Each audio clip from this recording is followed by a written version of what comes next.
Nossa, meus caros amigos, estou fazendo uma experiência aqui um tanto tenebrosa, né? Tenebrosa.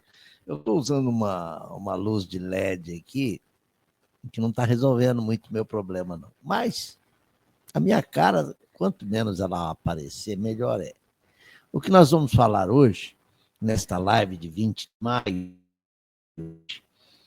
é sobre a caridade. É um tema tão gasto, e, no entanto, nós temos observado que os homens ainda não compreendem o evangelho na sua beleza completa. Tanto que ainda hoje ocorrem essas guerras religiosas, né? Em geral, por interpretação das escrituras. Eu estava hoje lendo um pouquinho sobre Tomás de Aquino, São Tomás de Aquino. Tomás, porque ele era da cidade de Aquino, lá na Sicília, Reino da Sicília. E ele é da Idade Média, um frei dominicano. Ele nasceu lá no sul da Itália. A família não era nada voltada à religião, pelo contrário, era dedicada mais às armas, defendiam as lutas do Frederico II, imperador da Alemanha, que também dominava a Itália. Mas o Tomás queria seguir uma carreira monástica, não aquela dentro de uma cela. Ele queria estudar os textos bíblicos e depois sair pregando, ensinando e discutindo filosoficamente o que Jesus quis dizer com tais e tais palavras. Então, ele é um nome que nós deveríamos estudar mais. Ele é o pai da escolástica, né? E hoje, lendo sobre Tomás de Aquino, eu vi que ele tem ideias que vão ao encontro, que estão em afinidade com a linha espírita, com a doutrina espírita, com a revelação espírita. Principalmente no que tange aí a criação do universo, a natureza de Deus como inteligência superior, suprema, as leis naturais e leis divinas. Ele chegou a escrever sumas, suas sínteses, né, teológicas muito interessantes. Um dos pontos também que eu vi muita proximidade, afinidade com a doutrina espírita está na sua visão da razão como aliada da fé, não uma adversária da fé. Eu vou até tirar o óculos, eu não vou ler nada hoje. Estou falando de memória. Tomás de Aquino, ele via que a razão não nega a fé. Quer dizer, uma pessoa que nasce antes de Jesus, por exemplo, gregos, os filósofos gregos, vieram 200, 300 anos antes de Cristo, como Sócrates, Aristóteles. E eles também admitiam a divindade, a natureza, as coisas religiosas. E também encontravam Deus pela razão, pelo exercício filosófico. Não é o que o Espiritismo advoga? Fé raciocinada é aquela capaz de encarar a razão frente a frente, em todos os momentos da humanidade. Porque razão não significa negar a fé, não. Uma fé raciocinada é uma fé ainda mais poderosa. Ela não crê apenas porque crê. Eu creio, não importa, é um dogma, mandou fazer, eu faço. Não. A fé raciocinada, sim, eu creio e sei porque creio. Eu trouxe uns slides aqui e vou ver se esses slides ajudam a jogar luzes no tema. Aí, já abri direto no Agostinho de Hipona. Não era dele que eu queria falar agora, mas também é bom falar dele. Porque Agostinho, a linha agostiniana, em alguns momentos, colidir com a linha tomística de Tomás de Aquino. Mas se nós hoje olharmos com um olhar abrangente que o Espiritismo nos dá, Nós vamos lembrar que Agostinho, teólogo, filósofo, pai da igreja, ele já está lá nos anos 300, né? É mais antigo que Tomás de Aquino. Ele hoje entre os espíritos aí da falange do espírito de verdade. Não é Tomás de Aquino, que está no Evangelho, ditando algumas mensagens lá, no capítulo 10º, ele assina. Depois, no Livro dos Espíritos, tem várias questões em que ele aparece. Na 919, que todo mundo gosta de citar. Como fazer para alcançar as virtudes e me desfazer das coisas ainda que me atrapalham o meu crescimento. Faça como eu fazia na Terra antes. Toda vez ao deitar, passe em revista o que você fez ao longo do dia. Questão 9. Mas veja, Tomás de Aquino, ele aparece também lá no Livro dos Espíritos. Não, eu equivoquei. Estou falando de Agostinho de... Né? Ele escreve lá no capítulo 12 da Perfeição Moral. Sei haver muitos que dizem ser positivo o presente e incerto futuro. Ora, esta exatamente a ideia que estamos encarregados de eliminar do vosso íntimo. Visto desejarmos fazer que compreendais esse futuro de modo a não restar nenhuma dúvida em vossa alma. Por isso foi que primeiro chamamos a vossa atenção por meio dos fenômenos capazes de ferir-vos os sentidos, as mesas girantes. E agora vos damos instruções, que cada um de vós se acha encarregado de espalhar. Com este objetivo é que ditamos o Livro dos Espíritos. Então, ele aparece entre esse colegiado responsável pelo Livro dos Espíritos. Eu vejo alguém dizer assim, não, eu não quero pensar na morte. Não. Está com 84, 85. Está para morrer, está no bico do corvo, como a gente costuma brincar aqui no Brasil. Mas ele não quer pensar no futuro. Não, isso eu não sei, o futuro é incerto, que para mim o que vale é o presente. Não seja tolo. Pense no futuro, sim. Pense na vida futura, porque ela existe. E o que você deve levar para a vida futura? É como se você fosse fazer uma viagem. Para esse país que eu vou, qual é a língua que se fala? Moeda? Quais os costumes? O que é importante eu saber sobre esse país? É o país da pátria espiritual. Então, eu fui recolher esse material, meditando sobre a visão de Tomás de Aquino, depois Santo Agostinho, vendo como a igreja foi se debatendo em torno das interpretações. É a caridade que salva. Aqueles problemas que Paulo enfrentou na igreja nascente, as eclésias, as comunidades, onde ele foi semeando a doutrina. Então, isso foi ao longo dos séculos, na Idade Média também não avançou. Ao contrário, o papado virou assim uma força militar contra a força dos imperadores, dos reis absolutistas. Até que chegamos a esse ponto, que a igreja é igreja e o pensamento laico é outro. Mas coube ao espiritismo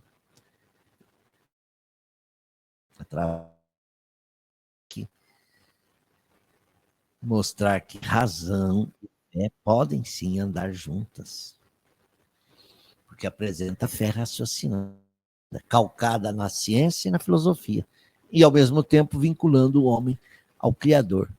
Eis aí a natureza religiosa do espiritismo. E eu fui buscar no Cristo uma passagem que Jesus é confrontado por um jovem judeu rico, era um mancebo rico, e ele, certo de estar já na posse do seu conforto, essa vida está garantida, e a outra? Então ele pergunta a Jesus: Senhor, mestre, o que devo fazer para conquistar a vida eterna? Jesus, já entendendo o que ele tinha a dizer, falou: bem, o que leste aí na lei, como a entendes? A lei diz que devo amar a Deus dentro de toda a minha alma, de todo o meu coração, e ao próximo como a mim mesmo. Disseste bem. Disseste bem. Faz isso e viverás. Mas o jovem, não contente ainda, insiste um pouco mais. Mas e quem é meu próximo? Essa pergunta hoje caiu aí nas redes. Quem não viu aí a treta entre o vice-presidente americano Vance, J.D. Vance, e o Papa Leão XIV, o novo Papa? Porque o Papa atual, ele, enquanto cardeal, ele foi um combatente, um crítico da política migratória americana, com relação a migrantes, aquela coisa de deportar, e o Papa críticas. Enquanto cardeal, ele já fazia. Como Papa, ele manteve as críticas à política do governo Trump. O vice-presidente tentou defender o seu governo e disse: não, olha, nossa política está alinhada com a fé cristã agostiniana, ainda citou Santo Agostinho. Porque o próximo é aquele que está em casa, no meu clã. O próximo de casa, meus vizinhos, da comunidade, meus compatriotas e, por fim, os estrangeiros. E o Papa Leão XIV, Robert Prevost, respondeu: Vance, que é o vice-presidente, Vance se engana. Jesus, ao enunciar a lei do amar ao próximo como a ti mesmo, ele não ranqueou esse amor em escalas ou em territórios geograficamente delimitados. Quem é meu próximo? É o próximo mais próximo, o próximo mais distante? Ele não fez essa consideração, essa classificação. Não, o próximo é o próximo. O próximo é aquele que está na estrada contigo. Aquele que está no caminho contigo. E como o jovem mancebo não entendesse, Jesus apresentou-lhe uma parábola. A parábola do bom samaritano. Vamos ver se eu tenho ela aqui. A parábola do bom samaritano. Se eu não tiver, eu posso dizer de lembrança, porque a gente lembra muito bem, né?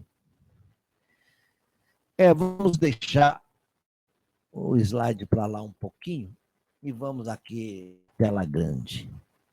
Luz para o rapaz aqui, que ele está na penumbra. Luz. Isso.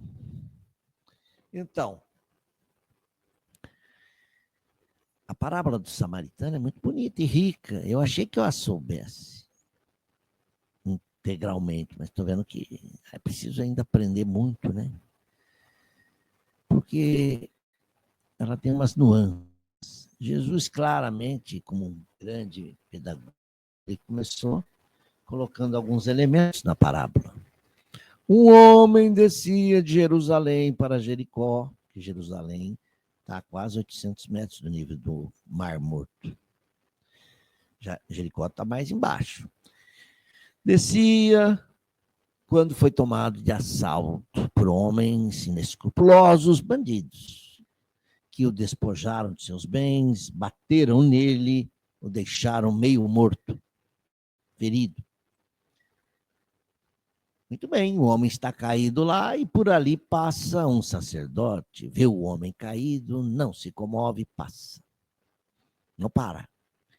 Vem um segundo, um levita, aquele que faz aqueles rituais no templo, que é tido como um exemplo de retidão moral. O levita também não para e passa ao largo. Vem, por fim, o terceiro, um Jesus incluiu, samaritano aí. Ele sabia. A samaritana era uma raça desprezada pelos judeus, tida como uma raça inferior, porque a Samaria houvera sido invadida pelos assírios e houvera ali a miscigenação, quer dizer, o sangue judeu já não era puro, porque o samaritano tinha tido filhos com os assírios, etc., já era uma raça impura na visão dos judeus. Não podiam orar em Jerusalém, então os samaritanos eram vistos como uma classe assim, uma minoria. Olha aí como tem as coisas. Inclusive, diz no Evangelho que os judeus, ao cruzar com o samaritano, viravam o rosto, não cumprimentavam, ao contrário, ainda falava uma palavra que deveria ter um significado meio ruim para eles, raca, e cuspia. Eu queria porcaria, né? Ou gente desprezível, alguma coisa assim. E isso, então Jesus já sabia que estava mexendo ali nos pontos bem delicados.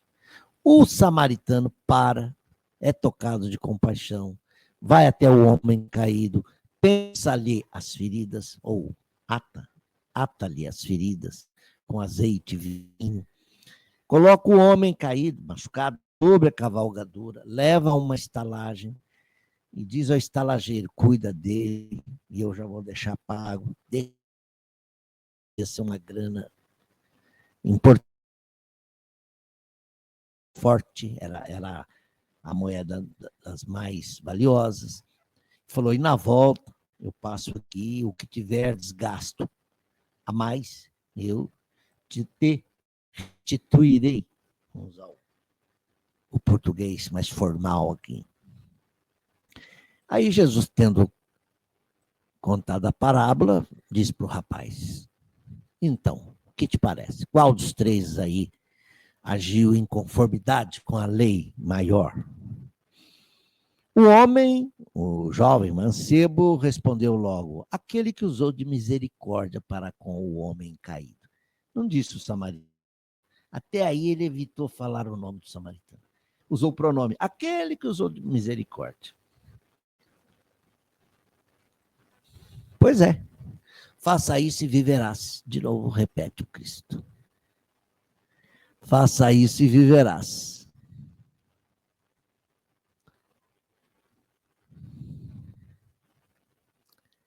O que vocês acharam? Também. Faça isso e viverás. Bom, então o próximo é aquele que está no caminho.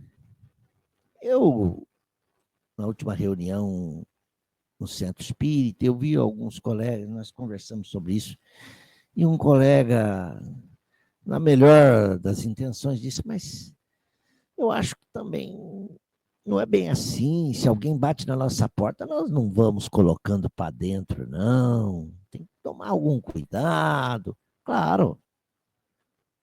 O próximo não quer dizer que a tua família não é também o teu próximo. E não quer dizer também que a caridade está no ato de pôr um mendigo para dentro, não. Não. Até um ateu já fez caridade de recolher um mendigo, de dar-lhe um pouso por uma noite, duas, ou encaminhá-lo para a secretaria de assistência, ou dar-lhe uma merenda, um café com leite. Não é? A caridade, ela tem nuances, coisas mais delicadas aí. E o próximo é aquele que está a caminho contigo. Aquele que você encontra na rua, aquele que está caído, um acidente. Aquele que você vê no teu trabalho, precisou de ajuda, um socorro, você se condói. Esse é o próximo, aquele que está a caminho contigo e precisa da tua consideração, da tua empatia, né ou não é? Mas aí a gente chega em Paulo. Paulo, na Igreja Nascente, ele percorreu toda a orla mediterrânea, ali difundindo a doutrina cristã, era o vaso escolhido de Jesus. E Paulo também enfrentou esses problemas nas igrejas nascentes, nas eclésias. Numa delas discutia-se ainda se era preciso continuar com aquela prática judaica da circuncisão, e ele foi resolvendo esses problemas, etc. Se a mensagem devia ser dada só aos cristãos, só aos judeus e não aos gentios, ele falou, não, a mensagem do Cristo é universal, é para todo mundo. E também enfrentou aquele dilema, o que é que salva o homem, a caridade ou é a fé? E é então que ele, escrevendo aos Coríntios, a carta número 2, né? Ou eu não pus aqui a carta aos Coríntios? Puxa, eu não pus. Mas dá para lembrar. Vocês também conhecem muito bem a carta aos Coríntios, não? A carta aos Coríntios diz basicamente isso. Se eu tiver, ainda que eu fale a língua dos anjos, ainda que eu tenha o dom da profecia, ainda que eu dê tudo aos pobres do que eu tenho, ainda que eu desse meu corpo para ser queimado, mas e não o fizesse com caridade, eu nada seria. Ainda que eu dissesse a um monte, saia daqui para cá e você de lá para cá, ainda que eu tivesse o dom da profecia, não é isso? E eu nada seria se não tivesse caridade. Mas seria simplesmente um metal que tine, pen, mas que não faz diferença. Caridade é importante. Sem a caridade, você não chegou a lugar nenhum. Você não é capaz de amar a Deus. Você não vê a Deus. Você não vê o próximo. Você não vê a Deus. E também não se conhece. Então, a caridade para Paulo era mais excelente virtudes. E é também a visão dos espíritos, codificação.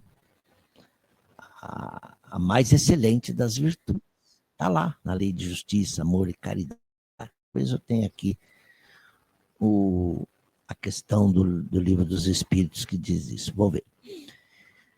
E diz que a caridade é benigna, não faz alarde, não faz barulho, é silenciosa, é modesta.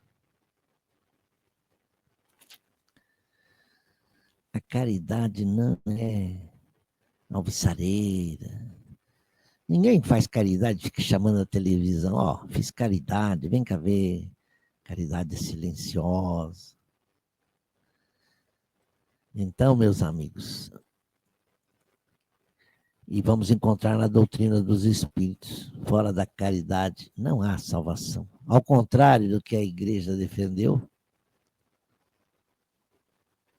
do que fora da igreja não há salvação, o espiritismo vem para dizer outra coisa. Fora da caridade não há salvação. Quer dizer, podemos fazer tudo, mas sem caridade não dá. Vamos devagar para ver se está aqui. Vamos ver o que está aqui. Ah, não, aqui é o pensamento do Agostinho.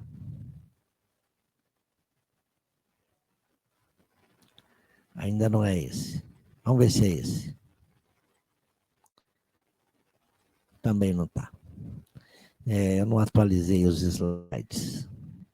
Mas, eu acho que por hoje nós já batemos bastante, né? Na próxima live, experiência nova também. Aliás, eu estou cheio de experiência. Eu vou chamar um convidado aqui, um amigo meu, que estuda muito ética. E vou deixar ele falar um pouquinho de Tomás de Aquino,